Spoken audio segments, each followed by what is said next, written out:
Kiper PSM Makassar Reza Arya Pratama tak sabar lawan PS Barito Putra. Pasalnya sudah 2 kali laga PSM Makassar versus Barito Putra ditunda. Jadwal seharusnya dilaksanakan pada Rabu 24 Agustus 2022. Namun terpaksa ditunda lantaran PSM Makassar bertanding di final zona ASEAN AFC Cup 2022.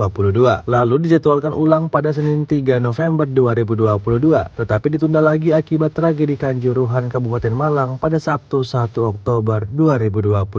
Padahal, waktu itu skuad PSM Makassar sudah berada di kota Banjarmasin, Kalimantan Selatan. Laga PSM Makassar menantang Barito Putra baru bisa dilaksanakan pada Selasa 10 Januari 2023 di Stadion Dehman Lehman. Kiper 22 tahun ini menargetkan meraih kemenangan di markas Laskar Antasari. Tambahan 3 poin akan membuat timnya menjauh dari pesaingnya di papan klasemen sementara Liga 1.